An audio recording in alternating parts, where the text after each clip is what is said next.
Hello, friends, and welcome to the weekly moon update. In these videos, we talk about the moon energy as well as a little bit of astrology for the current week. In this video's case, we are talking about November 10th through the 16th. We have a hopefully a little more subdued energy this week than we did last week, which was very exciting and volatile. So we have a last quarter moon week, and it's kind of happening in the middle of the week. So it kind of feels like the beginning of the week we still have our gibbous moon with lots of light and lots of energy, whereas the end of the week is a little bit darker with the waning crescent moon. But we did get an extra oracle card, so we have a lot to talk about. Let's jump into it.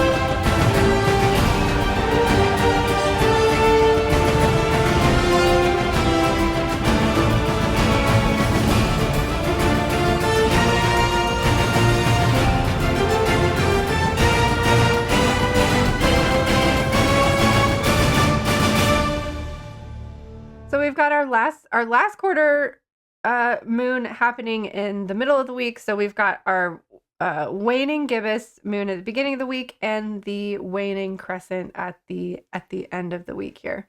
All right, so we're starting off this week with Leo energy, but technically not until the afternoon.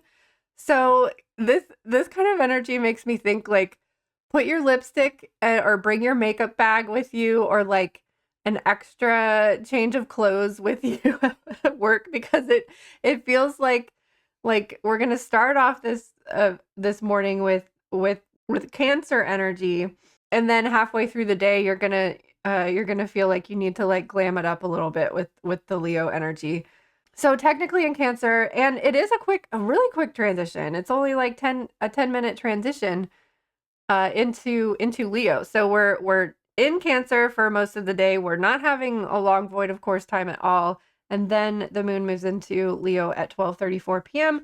right after lunch break. So that feels like after you've had your lunch break, like touch up your makeup a little bit, maybe wear an extra vibrant color, put on like an extra vibrant cardigan or something, or I don't know, put your hair up. I don't know. The energy of Leo on a Monday has this like wearing your favorite outfit kind of energy, but because like we're not going to be feeling Leo, we're not going to be feeling Leo in the morning.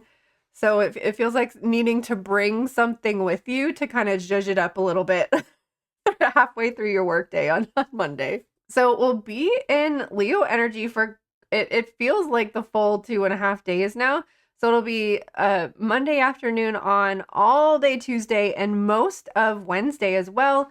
The moon will move into Virgo around 6:52 p.m. Eastern Standard Time. Another quicker transition too, only about like 20 minutes. 20-minute transition here. Very quick transitions this week. So that puts us into the last quarter energy too. And the last quarter moon always has this energy of like tying things up, finishing things, or moving deadlines, projects, to-dos to another date. The last quarter moon is really about like wrapping things up, especially because we have 50% light here. So we're 50% energy, 50% dark. So there's still a lot of light, there's still a lot of energy here. So it's like using this last little bit of energy to finish things up, to cross things off your list before the moon starts to get darker and darker and darker, closer to the new moon, and where our energy might be kind of waning. So, it Virgo in the middle of the week like feels like like being productive, crossing off, like getting this little burst of energy or motivation to finish things up, cross things off your list. So it's like closing out the week, Wednesday, Thursday, all day Thursday, all day Friday, we'll be in this Virgo energy. So, it's like Virgo knows how to organize things so that we can be more efficient and most productive. So it feels like closing out these last minute to-dos at the end of the week. Saturday morning, really, really early. Another quick transition from 4:08 a.m. is the void of course time to 4:44 a.m., which I wrote the angel number down here. I thought that was significant. So what is that? Like a 30-minute transition into Libra from Virgo. The moon will move from Virgo to Libra on Saturday morning. And the angel number 444 came up because it's officially in Libra at 4:44 a.m. The angel number 444 is a message of support, stability, and guidance. You are on the right path and protected by angels. Fours represent stability and groundedness. Think of a square, four corners, foundation, grounded and stable. So anytime you see fours in your angel number, it has something to do with giving you stability, giving you a foundation, giving you support. So Saturday and Sunday will be in Libra energy, which means we're starting off next week with some Scorpio energy. I don't like a Scorpio Monday, but I like Libra energy. So Libra energy on the weekend, this waning crescent Libra moon is closing out that Libra moon cycle officially. And I'm emphasizing this here because I really do feel like we kind of skipped over Libra season. We had that second Virgo new moon. I know I've said this like 25 million trillion gazillion times, but it really glossed over not just the Libra moon cycle, but the Libra sun season. So this waning crescent moon is officially closing out the Libra moon cycle, the Libra sun season, and we're making our way into the Scorpio moon cycle, which is also at the end of the Scorpio sun season. So we're really only giving, I think it's only like a week that we're in this Scorpio moon cycle while in Scorpio sun season, because the sun's going to move into Sagittarius on, I don't know the exact date. It's either the 21st or 22nd here. So we're missing that. I was so excited when the sun and the moon were in alignment, but then that second Virgo new moon just threw everything out of alignment again. But I guess there is a lesson to this. I don't know if I should say out of alignment. It's just things are shifted a little bit differently than how they normally are. And like we normally have these balance of opposites for a reason. So the energy just feels a little bit off, a little bit different, and it kind of, I don't know. I guess it's to help us adjust to new things, help us to experience a different perspective. Yeah, I don't know. So we've got this waning crescent Libra moon. So this is like kind of saying goodbye to the Libra energy officially, even though the sun has already moved into Scorpio. We're closing out this Libra moon cycle officially. And with a darker Libra moon is really that opportunity to let things go. What do you need to take off of your scales? Because the Scorpio dark moon and the Scorpio new moon is going to wash it all away. Like you can take it off make the effort and take the energy to remove it and allow that water Scorpio energy to just wash it away, clear it away for you. So also happening this week is a Jupiter retrograde. I'm really kind of bummed about this, and I honestly haven't really looked into it that much because Jupiter and Mars and Venus were the three planets that remained direct this entire retrograde of Palooza. We just had Pluto go direct, which I don't know, happened like a month ago maybe. And that was like the first of the planets to start to go direct again. And I've been so focused on the Neptune retrograde, which won't be direct until December, that I didn't even notice that Jupiter was going retrograde until like I sat down to film this video. And like Jupiter is the planet of luck and growth and expansion. So we've had kind of this luck on our side the entirety of retrograde of Palooza, but not anymore. Jupiter is currently in Cancer. It did move into Cancer this year. That was one of the really big shifts that we felt earlier over the summer. Like Pluto helped us like slowly dip into Pluto and Aquarius, and it kind of test out those waters. I'm guessing this Jupiter retrograde in Cancer is kind of helping us. Like we had a little bit taste of Jupiter in Cancer, and throughout this retrograde, it will kind of dip back into Gemini again, which is what we have been experienced for like the last 7 or 8 years or something like that. So I haven't really wrapped my brain around Jupiter in Cancer yet.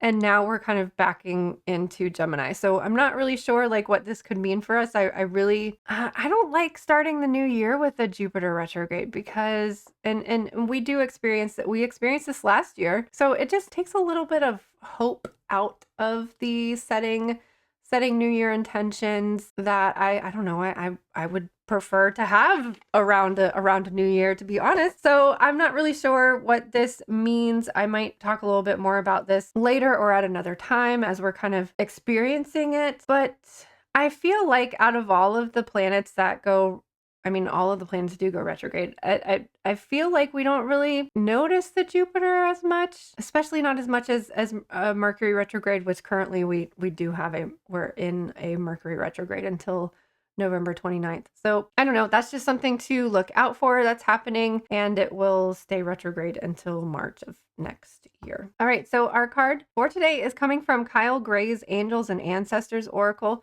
and we've got the cover card here. Animal Guardian. So when I was getting ready to pull the cards for this week, I felt drawn to this deck, but then this deck was like, no, use me. And I was like, well, I haven't used this deck in a while. I really want to use this one. So it's really funny that we get the Animal Guardian card when this animal deck was also calling out to be used. So we've got animal spirit energy with us this week. Let's see what it says. So trust your instincts. Trust the powerful animal spirit within to learn more about yourself and your talents. The Animal Guardian is the card that represents the angels of the animal kingdom. Animals are angels of nature who have incredible lessons to offer and medicine that can support you on your spiritual journey and help you survive some of your greatest challenges. When you connect with the energies of animals, you can learn a lot about yourself and the earth. You also have instinctive animal energy within you that can direct you towards everything that you need and more. The Animal Guardian card depicts a tribal angel being held and supported by her animals. She has a love for them and they have a love for her, demonstrating how incredibly connected nature is within the spiritual realms. You have a powerful animal within you that can be wild, protective, instinctive, and even calm. Animals don't second guess how they feel. They just express it, and you can learn from that. When this card arises, it's important to connect with how you really feel and how you want to feel and what you really need. Take the time to connect with your animal energy and express it naturally. Let even the fiercest energy move through you before returning to your natural state. It will teach you a lot about your gifts and how you grow. So this is an interesting message and card about kind of like tapping into that like primal energy within. But I had to get a animal spirit, and we have porcupine spirit. Look at that cutie patootie. All right, so Elder Porcupine says guard your space. Porcupine's quills are a powerful deterrent against predators, and this elder brings this medicine to you as self-protection. Elder Porcupine offers you a potent shield to strengthen your barrier against the outside world. This card appears when you are facing an energetic attack or you are feeling vulnerable to chaotic global or relational energies that swirl around. It reminds you that you have the power to employ this protection, and it should be a focus for you at this time. Elder Porcupine carries the medicine of strong boundaries, knowing that when to lower their quills and when to be on guard. You are being asked to be honest with your needs and truth. Are there areas of your life where others are stepping over your boundaries? Or perhaps there are places that you are having a hard time asserting yourself? This elder is here to help you gain the courage you need to establish a safe and protected space for your mind, body, and spirit. Self-preservation is important, and Elder Porcupine reminds you that you don't have to give any parts of yourself away. Your energetic quills are informing you of when it's safe to be vulnerable and when it's not. Continue to nurture relationships with those you respect those who respect your needs and honor your voice. You have what it takes to protect your heart and well-being. Establishing healthy boundaries with those around you is essential to your growth. Elder Porcupine is here to safeguard your sacred space, and you can count on those quills to block any energies trying to harm you. So Elder Porcupine speaks. When you are feeling raw or too open, call upon me to seal up your energy field and add a layer of protection. Even though my quills are known for their sharp, barbed quality, they are also useful in beautiful ways, adorning indigenous regalia, bundles, and baskets.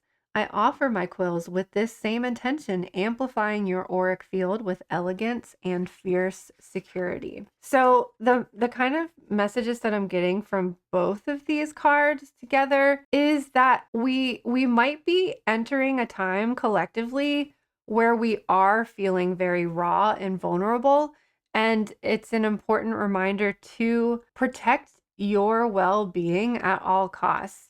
And sometimes, like for me, this is like doing whatever it takes to make sure that your mental, emotional, and physical well-being and that all of those basic needs are met. Sometimes when things are so overwhelming or you've had something traumatic in your life or you're just really busy, we often forget like, oh, it's okay if I skip a meal and just drink this protein shake instead, or it's okay if I sacrifice some hours of sleep so that I can get this thing done.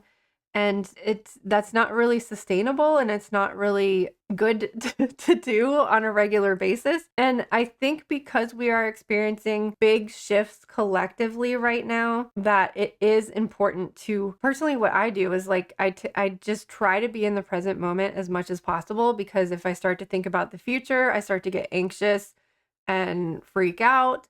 Or if I think about the past, I start to get sad and depressed. So I just try to be in the moment right now. And hopefully you learned some sort of coping skills with the Virgo new moons of how to prioritize the things in your life while also maintaining your basic needs and making sure that those things are met. Meaning maybe taking a brief moment to sit and pause and breathe deeply, make sure that you're breathing and asking your body like what it needs in this moment. Most of the time my body is like, when was the last time you drank water? And so I'll just sit here and I'll just chug a bunch of water and sit and breathe, because sometimes that's all you can do in those basic moments. I know that like in the past, when I've experienced really big traumatic things in my life, sometimes it's really hard to take care of those basic needs. Like I remember when I was grieving the loss of my father, I remember like going to the grocery store and like, no, like how many times have you gone to the grocery store and you get the same dozen things on your list and you make the same meals over and over again?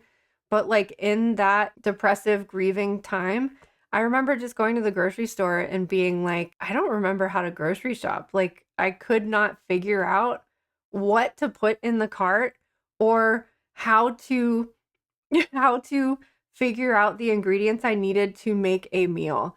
So a lot of the time, and that's kind of like why I have developed like making sure I always have a smoothie in the refrigerator, or making sure I always have like a soup that's frozen in the freezer so that I can just take that out and thaw it and eat it really quickly, so that it's something that's going to nourish my body and not be, because sometimes when you can't figure out what to make for dinner, you're going to the fast food restaurant and then you're feeling like crap and you don't have enough energy to do the things that you need to do, and you also don't have the energy to process whatever it is that you're going through at that time, whether that's just a busy time in your life, whether it's a difficult time in your life, whether it's just a regular normal day. We need the nutrients to sustain this human body. All right, so again, we have pyrite coming to us this week, a glittering stone of possibility and potential. It reminds you of your self-worth and encourages you to shine in your power. Pyrite activates the solar plexus chakra, symbolizing action, vitality, and willpower. It also enlivens your self-image and connects you to the warmth of the sun. The affirmation is, I shine in all areas of my life. Again, because the other cards were speaking to a moment of vulnerability, I think that pyrite helps you.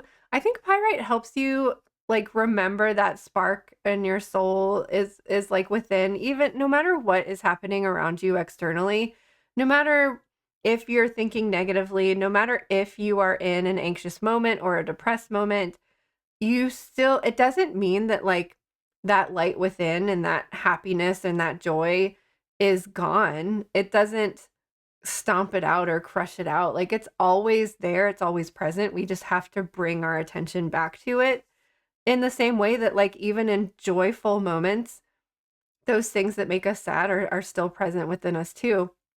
I think that pyrite helps like reignite that spark, like reminds you of something shiny and sparkly and good in your life. So it sounds like we're really needing some light and some excitement and some joy in our lives, especially as the moon is darkening and we are going into those darker depths.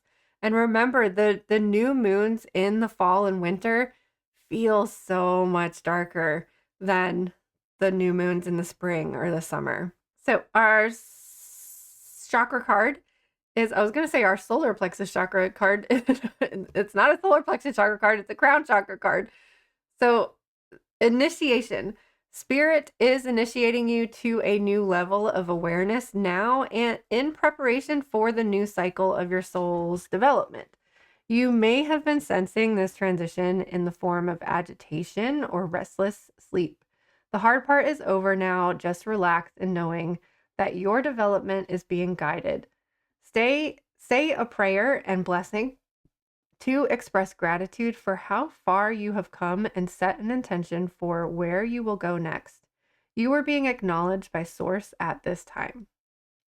So the crystal they recommend for this card is selenite.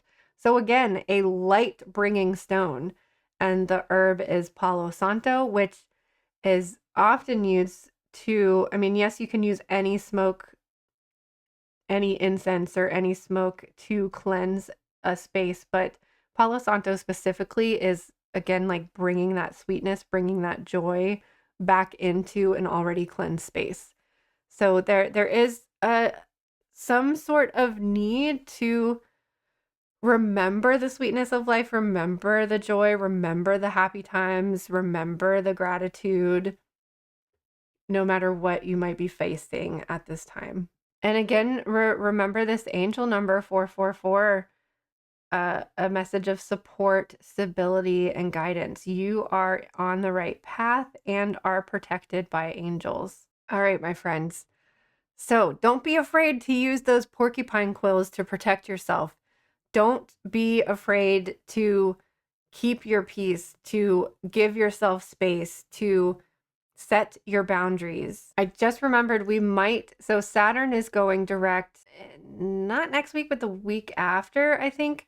So we might be encountering the last of that retrograde energy of the planet of boundaries and restrictions to create this safe container for you to heal or experience whatever it is that you're going through right now, whatever transition is happening for you, whatever evolution is happening for you, whatever lesson is happening for you, whatever healing thing is happening for you. Give yourself that space, create that container, create that support system, create that grounded and stable 444 energy, and put porcupine quills around the edge. Use your visualization of protecting your energetic field and protecting your physical space as well. I hope that you have a good week. I hope that you are finding places to retreat to if you need to. That's like what Wonderland is all about. Wonderland is literally a liminal space for me. It's a place that I go in meditation or dream time, or it's this liminal space that I go to heal. It's where I go to communicate to with my guides. It's a place that I go and adventure and daydream, and I have friends there. I have a spirit team there. I have it's a whole island that I choose to explore in a liminal space and in a dream time. So remember, like, you are capable of creating a safe space like that too, even if the your physical environment or the just the energy of the collective and what we're all going through right now feels intense and overwhelming. You are capable of creating a safe space for yourself, whether that's liminal or in the physical world as well. So thank you so much for being here and watching these weekly moon updates. I appreciate you so much, and I cannot wait to see you on the other side of the looking glass again sometime soon.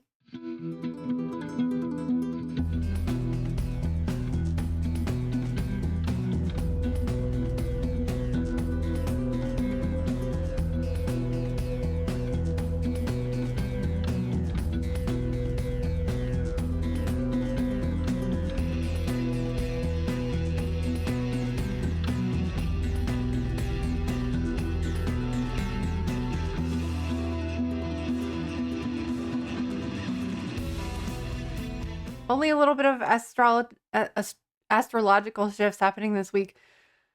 So